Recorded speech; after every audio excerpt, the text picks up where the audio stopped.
welcome to Literary Prospects, where we talk to authors and literary professionals about books, publishing, and the writing life. I'm Kelley Vick. I'm the host of the program, and in just a moment, it will be my pleasure to introduce today's guest. But first, a reminder that if you like what you hear, please do take a moment to subscribe. It helps us out, and you can make sure you never miss an episode. Also, we've opened a Literary Prospects shop, so if you're looking for bookish shirts, totes, and gifts, please check that out at literaryprospects.etsy.com. And to grab books featured on the podcast and check out more curated book lists, you can visit the Literary Prospects bookstore on bookshop.org.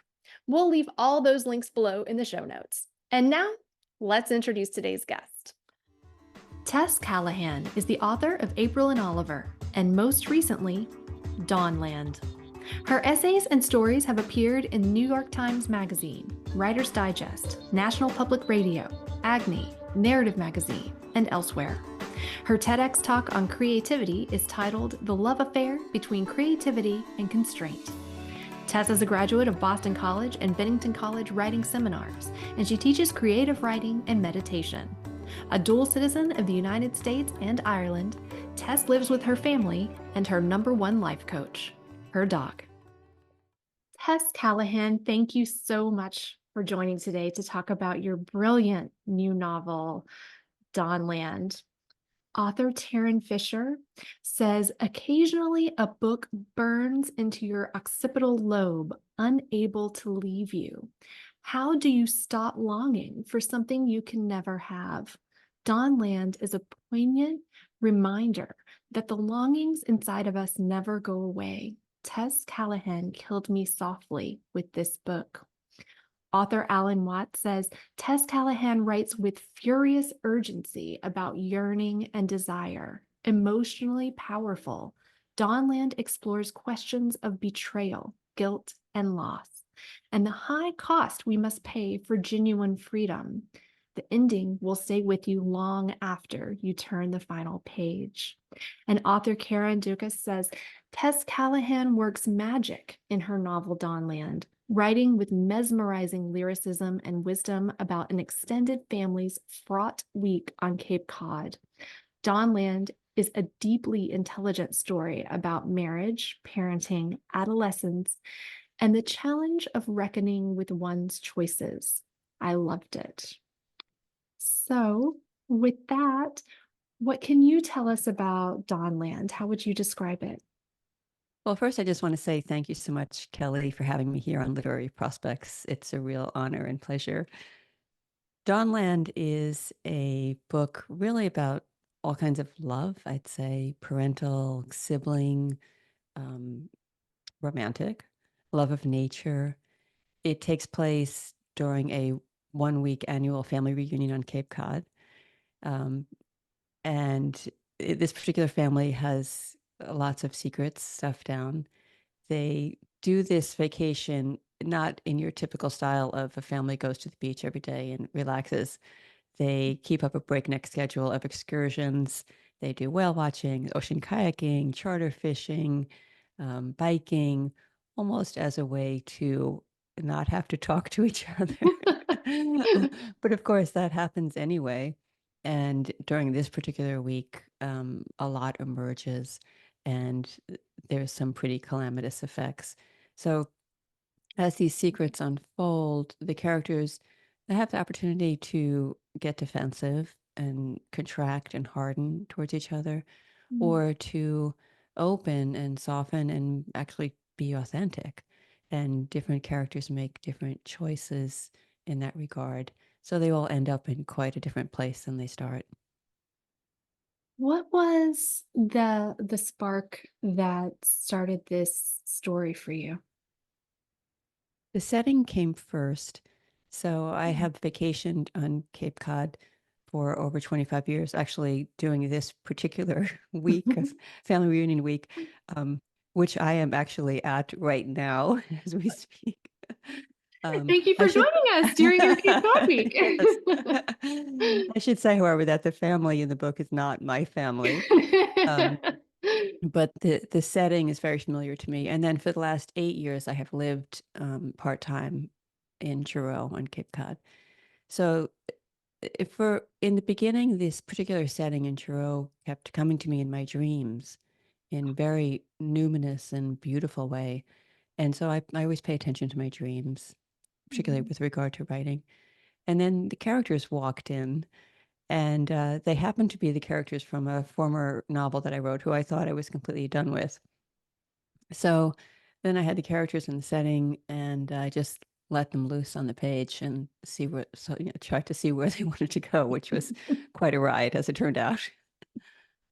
And that I wanted to ask you, the story has April and Oliver, who are two characters from your first novel, April and Oliver. Um, you were not planning to ever do any kind of sequel? I was not, although readers did ask for a sequel to that novel because it ends in a sort of open-ended type of Mhm. way. But I just felt like I was done with them, or they were done with me. And I actually wrote another novel during that time period, which is in a drawer. And then, to my surprise, these characters came back to me, and time has elapsed since that first book, which maybe allowed me to re-enter their lives in this way. Yeah. But then when they came back, they were very insistent. They were, they wanted to be heard, and they told me, excuse me, but that first book was just the start of the story. How do your characters come to you? How did April and Oliver initially come to you? And is that the same way that characters normally come to you? How does that work for you in your process? Milan Kundera has this quote, he's the author of Mhm. The Unbearable Lightness of Being and the Book of Laughter and Forgetting. And I once heard him in an interview say that his characters begin where he leaves off. And I feel like that is true for me. My characters are some unlived aspect of me. So I'd Mm. say that's a nugget of it. And Mhm. then also with that is, I think my characters come from questions that I have. The character Mhm. of April came in part from a childhood friend I had who was an amazing friend in childhood, wild imagination. She just had a big mind. Mm. And because we were kids, I didn't realize that there was a lot of dysfunction and pain in her family. And Mm. she went on to have a really difficult life, and for a while made really um, self-sabotaging decisions for herself. I could never understand how someone whose mind and imagination was so big could do this. Mhm. And so, by the way, my friend, she landed on her feet years later.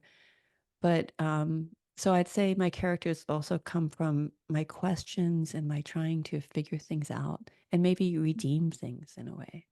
Mm. I love that answer. There's a lot of backstory with the characters of April and Oliver, much of which I believe is covered in the first novel that readers need to understand in Dawnland in order to make the novel work. And you handle incorporating that backstory beautifully. Was it difficult to figure out how to do that, how to strike that balance and structurally incorporating that backstory into Dawnland in a way that makes the novel exciting for readers who are already familiar with April and Oliver and for those who may not be? I so appreciate that observation, Kelly, because I struggled so hard with the structure and Mm. particularly with the placement of the flashbacks, because I think you're a writer also. Flashbacks inherently have a tendency to halt the forward motion, and yet in Mhm. some stories they're so integral, and in this story they were necessary. Mhm. And I tried every possible method of starting with the backstory or having it. At one point, I had it as one big chunk in the middle, and nothing was really working. So I sort of cut it up like a jigsaw puzzle, and and spliced it back together. And my editor actually helped me quite a bit with that. It turns out she loves jigsaw puzzles. um, so it was definitely an evolution. Yeah. And the narrative present in Dawnland, is written in present tense. What do you like about the present tense for this particular story? That's also something funny you should say that I tried every version. Really? Um, yes. Um, I think for one thing, because there's so much backstory, it was just an easy device to have the present in the present tense and the backstory in the past tense because it just helps to place the reader. Mhm, And I mean, as I've grown over time as a writer, I realize how important that simple thing is of just constantly giving the reader a place and time marker. There can be other mysterious things about the book, but that part should not never be mysterious, like where I am in space and time. So, in part, it was the simplicity, the um, elegance, I guess, of the past and present being clearly defined. And mhm, then I think the present tense, it has its tricky qualities, but it doesn't certainly offer immediacy. mhm, mhm. This is a story about love in all of its forms, as we've mentioned, about family. Also, very much a story about nature. Nature is ever present um, Mhm. in this book. Can you talk about the role that nature plays here and how you use that and use that setting? You said the setting came to you first. Yeah, I appreciate that question because I feel like actually the more I worked on the book, although it started with the setting and then the whole story came in, as I deepened into the book, I realized nature really wanted to assert itself as not just a backdrop, but as a character in the Mhm, story with some agency, actually. mhm, Um, mhm, so the characters are what happens to them in this natural setting on the beach, in the water, on boats, changes the trajectory of their lives, actually. mhm, And I also wanted to convey there's this great paradox I find about the ocean in particular, where we idealize it as this great um, serenity, right? Walking on the beach is kind of the ultimate mhm, meditative thing. mhm, And it is extremely beautiful. And swimming in the ocean can be extremely invigorating and beautiful and transformative. And also, if mhm, you're out there in the water and stranded and or there's a storm, the ocean doesn't care if you live or mhm, die. So I really wanted to convey or try, there's no way to truly convey um, that aspect of nature, I think, but to try to convey it. And I just think it's a time for us as a species to also really be in conversation with nature mhm. and reckon with some of our choices and start really listening up. Yeah. So, Yes. And I love that phrase, be in conversation with nature. I have to ask you, in preparing for our interview today, I was reading and listening to some other interviews with you. And in one, you described going to sleep at night and kind of shedding your regular persona and stripping down to this essence that's basically a person standing on a cliff overlooking everything. And I immediately thought of the character Hal in Dawnland mm, in his standing in his favorite spot. Are these things connected for you? yes, very much so. Although I think not consciously in the writing Mm. process. Mhm. But as you say that, I can see, yes, that is absolutely true. So, yeah, and this is fairly recent for me. I'm a long time meditator or try to meditate. Mhm. Um, and I am, I guess I could say, more in touch with that part of me that doesn't have a name or a gender or an age. That's Mhm. just the pure essence that we dissolve into in sleep, you might say. Mhm. And I think when Hal goes out to that dune cliff every morning, Hal is the patriarch in the family who lives here in Cape Cod, walks out to the cliff every morning, and it's just he's not really praying, he's not really thinking, he's just kind of there. He's just present. Mhm. And in a way, he dissolves. He's he's Mhm. he's in conversation. Yes, he's Mhm. in Mhm. conversation with nature. So yeah, I definitely feel that connection with him. And also there's a scene in the book with April and Albert on an Irish cliff overlooking the ocean. And there's also that sense of vastness and Mhm. our place in that. That's very alive in me, even though I've only stood in that spot a few times in my life. It's very alive in me. Yeah. You've said that you believe evolution as a human being and art are one and the same. What do you mean by that?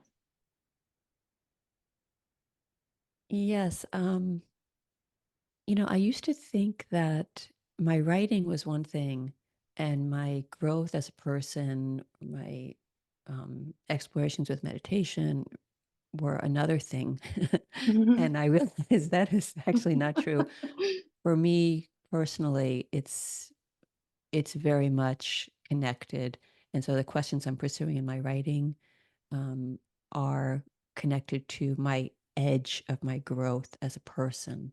Mm. So I think it's for me, it's true personally, but I also feel like collectively art. I mean, I love reading nonfiction. I love reading science. Actually, I'm kind of a quantum physics geek. Oh, don't ask me to explain anything, but I have to keep reading. I love reading all that stuff. I'm Me very too. spiritually, and reading Pema Chodron.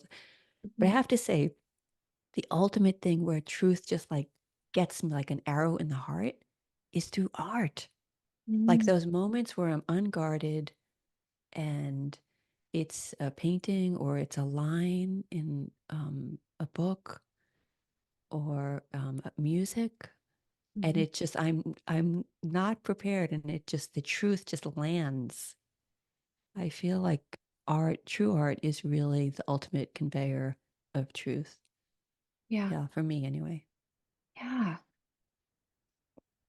You have your own podcast, Writers on Meditation, where you speak with writers and artists about their creative journeys and how their spirituality and spiritual practice informs their work. We're sort of on the edge of talking about that now, but how did how did you get started with the podcast, and how does your own spiritual practice inform your own work?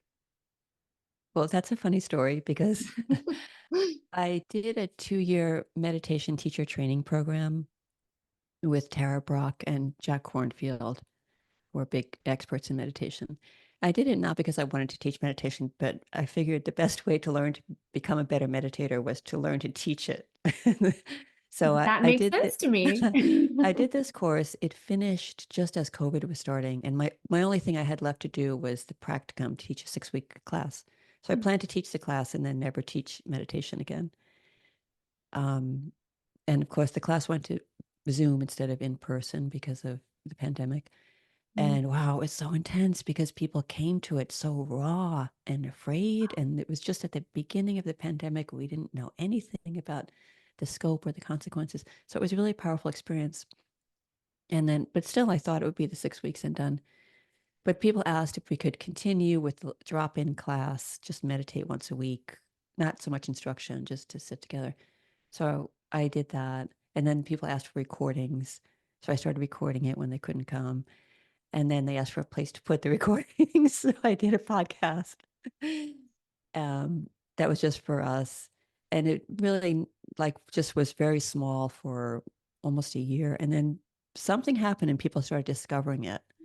And then the podcast just burst. It just like now there's in over 100 countries, people are listening. And then recently I decided to try interviewing. Most of the podcast is just meditations, but now I'm curious about this thing with writers and meditation. Mhm. So I've started doing a couple of interviews, and it's very interesting to ask artists and writers about how meditation fits into their creativity because the answers are so different, and even what people think of as meditation, is so varied, which is beautiful, I think. Yeah. And there's definitely, again, a conversation. It's not a linear thing. but Mhm. there's a deepening into this into self-awareness can only make our art better, right? Mhm. Because it's coming from a truer place, I think. Mhm. And how how do you fit meditation in with your work? How does it inform your work? Again, I would say it's not a direct line. I don't, Mhm. when I'm meditating, I'm not thinking about my work per se. Mhm. I actually have a caveat to that. I'll add. But, um, it's just a way to um, kind of be that, um, just be purely present, without judgment that, oh, I hear birds, that's a good sound. I hear a truck, that's a bad sound. No, just Mhm. take it all in. But I do have also, I'll say, a meditation practice that I do occasionally that's based on Carl Jung's method of active imagination.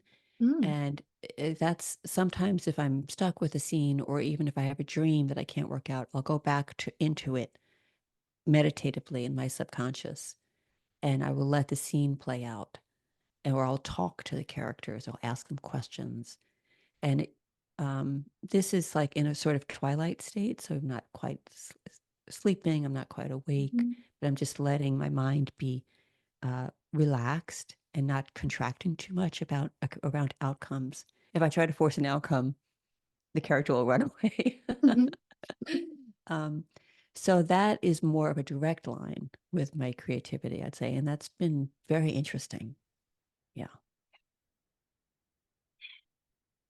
Your prose is so beautifully lyrical and also compulsively readable. There's a wonderful rhythm to it. And you've said that one of your teachers in your MFA program, Amy Hempel, gave you a great piece of advice about working with the real estate within a sentence. Would you mind sharing that? Yes, I reconnected with Amy recently. I did my MFA many years ago. Um, and I told her, so I think often we don't realize what we get from a teacher. It kind of goes into us Mhm. subliminally and makes its way into our work or doesn't. But I am conscious of having gotten this from Amy, Mhm. that she showed me the value of the real estate within a sentence, let's say, and how the last word in the sentence is not of equal value to the other words in the sentence. It's kind of a sound thing. It's almost a musical thing. Mhm. So if you end the sentence on it, let's say, or a word like that, it's just kind of, it's not doing anything. So she taught me to listen to the sound and the weight of the words. Mhm. If you pay Mhm. attention to what the words weigh and their texture, it's not equal over the course of the sentence. So it's a very simple thing of sometimes it's just rearranging so that the sentence ends with a little click. Mhm. And then more so the paragraph ends, on that also musical note where you Mhm. would want, and then ultimately the whole novel, right, or the story. Mhm. So that has really stayed with me. That little tiny piece of advice, I'm grateful to her for. She's an amazing writer. Mhm. Amy Hempel. Any of your listeners, I would just highly recommend reading her story. Her story in the cemetery where Al Jolson is buried is one of my favorite short stories of all time. And I haven't read that one, so I'm going to go look it up right after this. Okay. You also have an incredible TED Talk on the love affair between creativity and constraint. And I love this because as writers and artists, on the one hand, we're always trying to push against boundaries and break the rules, right? But on the other hand, I feel like in workshops and et cetera, we're always talking about and getting excited about this idea of the use of constraint. And you speak about the relationship between these two things so beautifully. And you make it so clear in your talk. Would you mind sharing a bit about your thesis on creativity and constraint? Yeah, thanks for asking about that. So part of that talk came from my experience as a teacher. I taught creative writing for many years to high school students. And there would often be the fear of the blank page or so many possibilities. I don't know where to go. And so a simple prompt would, sometimes aggravate them, but also get them going. But then Mhm. I found that the more I tightened the screws, the more the creativity just blossomed. So, for instance, saying you can only use like these set number of words, Mhm. or you can't, let's write without any adverbs, or we would do sort of cross training between different forms. We do poetry and nonfiction and fiction and playwriting. And with poetry, we would try the formal poetry, villanelles and sonnets, which is sestina. Oh my God, it's very challenging.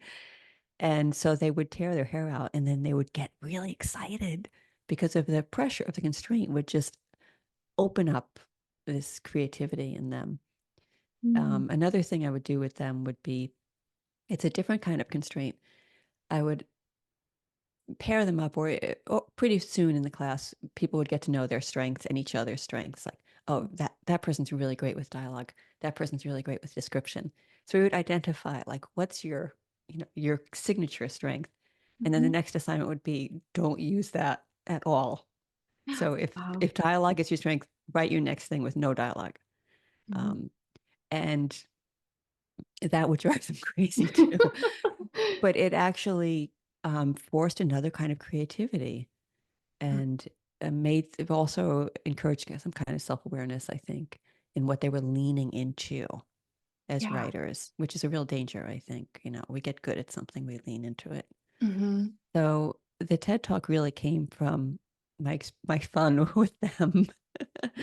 And then I started exploring how this happens in all art forms, in architecture, in music, how artists probably often subconsciously are using these kind of constraints to really produce greatness. Do you have a favorite constraint that you like to use in your own work? That's a good question. I've probably gotten sloppy personally with that. um, yeah, that's not sure of my answer to that because I have this process in writing. I don't think it's unique to me. Actually, Anne Lamott talks about it in Bird by Bird, where initially, first draft, I just let everything on the page, and it's usually pretty awful. Mhm. And so I don't want to put any constraints on myself at that moment. And then I come back with my editor hat the next day and look at it and think, oh my God, how did I write that sentence? Although I've learned to take less judgment out of that and just say, oh, that was yesterday's Tess who was writing her terrible first draft. That's okay. She was doing her thing. Now I'm editor Tess doing my thing, and we all work together. um, so yeah, I've probably gotten you've reminded me to put a few constraints on myself. Well, you mentioned in the TED Talk that you challenged yourself to write a 300-page rough draft This is true. in 3 months, with the whole book taking place in a week. Yes. And so I was interested to find out how that went. What did that turn out to be Dawnland, or was that That is Dawnland. Yes. okay? I was because I know Dawnland is in a week. So Yes. like, Yes. so how did that go for you? That using that process, obviously it came out really well in the end, but what was it like being in it, and how different was that approach than your normal process? Yes, I think that's a great question because in anticipating Dawnland came to me actually in like a unusual way. I was still teaching at the time. In between classes, it came to me as a download with in one big paragraph. I scribbled down the paragraph, Amazing. and then it sort of grew from the inside out um, Mhm. from there. But I realized there was going to be a lot of backstory in order for it to make sense. And then just I already was anticipating how am I ever going to do this without it being some sprawling thing without arc? Mm. And so the natural idea of a constraint came to me is like, well, if it's going to be sprawling and cover years of memories, and you better make it in a week then. It better all happen in a week, or reader's just not going to stay with you. Mhm. So that constraint worked out pretty well for me, although it was also very difficult, as I mentioned earlier, to splice in the backstory and the flashbacks within that week. But Mhm. I think for this book, it was necessary. And in the 90 days, I did that. I gave myself the challenge of writing it in 90 days with the Anne Lamott style permission to do a terrible job with that first draft. Um, and for me, that's, so then I had the first draft, and then that's just the beginning because it's revise, revise, revise, revise. And I wish I could be quicker with that. And it just takes the time it takes. Yeah. What does your daily writing routine look like? I'm a bit of a maniac with writing now that I stopped teaching. I has given me more time. So um, I get up. The first thing I do is pay attention to my dreams because even though there's not a linear connection to my daily work, there Mhm. is a kind of subterranean connection with what's Mhm. going to come out on the page. So I often write down my dreams, and I might do this Jungian style of not so much analyzing, but interpreting, letting them unfold a little bit. And then typically I go for a walk. I walk to here on Cape Cod. I'll walk as Hal does out to the cliff. Um, I live in New Jersey as well. I'll walk to the coffee house. I'll work there. I can Mhm. work anywhere once I'm into something. I can just drop into it and work anywhere. And I'll write for a few hours and take a break. And then sometimes I'll write for a couple hours in the afternoon too. I'm not one of those writers who has trouble with the blank page. My problem is more, Lucky you. or I overwrite tremendously and then I cut. Yeah. But that's also me trying to get to know the story. Yeah. So you overwrite, and then are there some days that are you always writing a little something new every day, or are there periods of time when you feel like this is my revision time and you're just fully in revision? What is that? How does that work? Um, well, for example, the book I'm working on right now, I had a completed draft that I felt like was pretty well done. Mhm. And I put it aside for a while, and now I'm looking back at it and I'm completely changing it. So you could say that it's revising. It's not really revising because I don't think a single sentence has survived into the next, into the Oh. new version. Although the arc is still there, I Mhm. have just come to know the characters so much better that it's changing radically. So that's the murky line between editing and Yeah. revision. Um, Mhm. so right now, let's say I might look at this page and I might actually just delete, 2/3 of it and Mhm. write. And then the next day, I'll go back and reread yesterday's work, and I'll do that thing of, oh my God, how did I write that sentence? And so I will shape that and then move on. So each Mhm. day is a little combination of reshaping yesterday and moving into today. Mhm. Yeah. George Saunders, who I adore, he has this method of writing sentence by sentence. And Mhm. so it seems like from what I've heard in interviews, he has very not too much planned. He just crafts a sentence. He listens for the voice and the musicality of it. He makes the next sentence, and then it's almost like I compare his method to like a migrating goose. It's just flap by flap by flap, Yeah. which I think works really well if you have a good inner GPS, like Mhm. something in the goose knows where it's going. I do not necessarily have. such a strong GPS. I can I be don't like think I do either. a little bit off course this way, which doesn't seem like that much now, but 10 miles from now, it's pretty.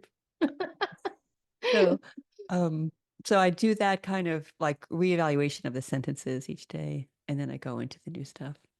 Course corrections, I guess you'd Yeah. say. Series of tiny corrections. Yeah. How did you get started writing? I always loved to write since I was a little girl. Um, I love to read and I love to write. And I did get some positive feedback from teachers as a very shy, extremely shy, pathologically shy little girl. So that was something I saw for myself as a possibility. Yeah, so it's always been with me. Mm. And it's taken a long time to evolve. It's evolved as I have evolved, I guess. Yeah. What was the road to publication like for you? It was very bumpy. Yeah, so years ago, I went to the Squaw Valley Writers Conference, and I happened to be assigned to the late Ted Solitaroff as the editor of my workshop. He was the editor of the North American Review. He was a very renowned editor, and he loved discovering new voices. So it so happened he was my workshop um, leader. And after the workshop, he mentioned me to an agent who was there at the conference. And the agent approached me and we talked and he asked to see the whole manuscript. He was a very big agent.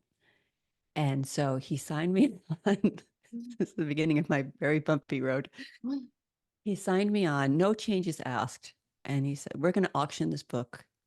And you and I, Tess, we're going to grow old together, old and gray. So he auctioned the book, no takers, no takers on the book. Um, lovely rejection letters, blah, blah, blah. So I I I think I could have like accepted that, like, okay, I need to work on this more or something, But then a week later I got a call from his assistant, not from him, that I was dropped as his, yeah. So So much for then old and gray. so much rolling gray. So then I just plugged along through my dark night of the soul, kept writing, wondered, should I be right? I don't know. Um, but in retrospect, I can see that book, I am grateful that book was not published. It's clear to me now that book was not ready. That book was Mhm. not ready. So, there's this thing in Buddhism where the bad things turns into the good thing and the good thing turns into the bad. Like Mhm. it seemed like a disaster. And actually it was a blessing. And then years later, I for April and Oliver, I queried this agent who's my current agent. Um, and I didn't hear back from her for months and months. I thought, well, it's a no. If you don't hear back, it's a no. And I was actually at home in the process of boxing up all of my old manuscripts that my critique group had written on, boxes of old manuscripts even from my MFA. And I put them out on the curb for recycling. I did not have a hard copy of April and Oliver. It was gone. And the agent called. Oh my God. And she said she wanted to represent it. I thought, I hope I have it electronically. um, and then she sold it in 4 days. So, it's just crazy. And there is an element to it that's very fickle, I think. Mm. And it's timing, it's the market. And also I've just taken a long time to grow as a writer, I think. Yes. So, yeah, so then April and Oliver was published, and then I jumped back into a very intense teaching job, which held me up and, for a while in terms of getting out the next one. So, yeah. But the good news is I ended up with a much better agent, I think. I think you dodged a bullet there. Yeah. Well, what do you know now that you wish you had known before publishing your first book? Um, I wish I had known that my work as a writer is really an inside job. It seems like it's about the outside, it's about the output, it's about the manuscript and hopefully the book and the publication. But it's really, I have found my writing is about me and my growth as a person and my willingness to handle rejection, to get that inner barometer for what feedback is really resonant. Like, oh, this is a good beta reader for me because I hear what they're saying is true.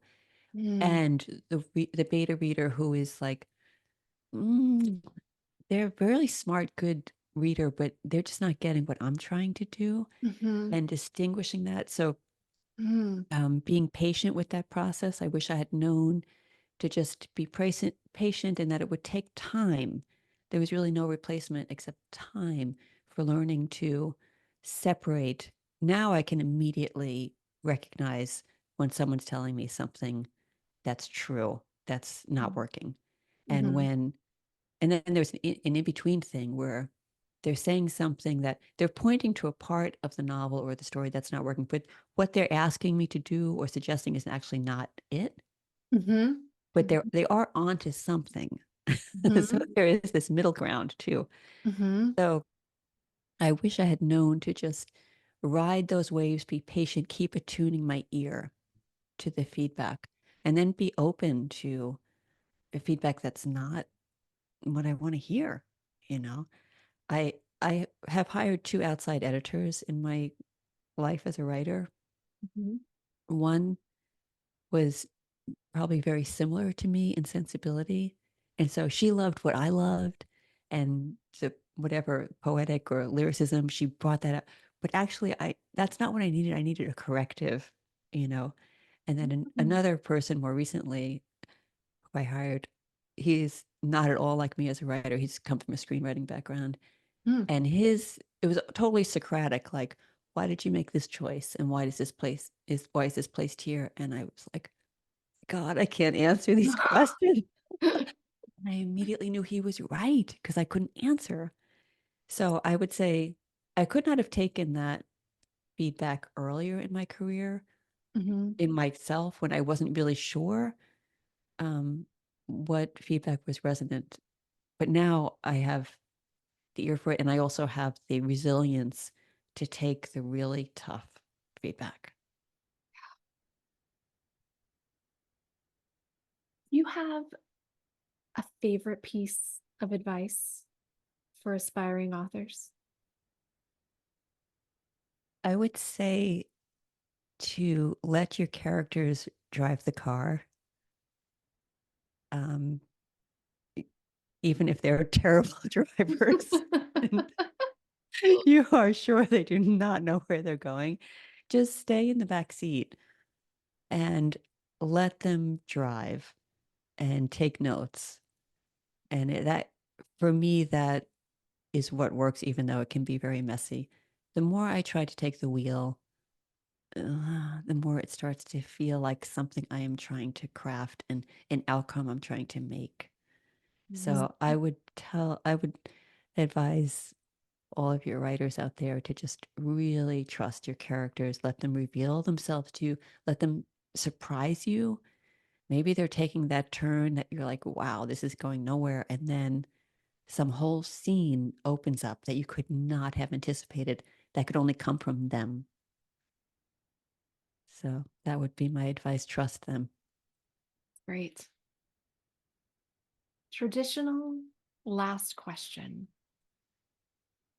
When Dawnland is made into a movie or series, what do you think the theme song should be? I love that question. One of my characters, Oliver, is a musician, and he envies actually the Irish musician Hosier, both for his amazing lyrics and for his combination of empathy and ferocity as an artist.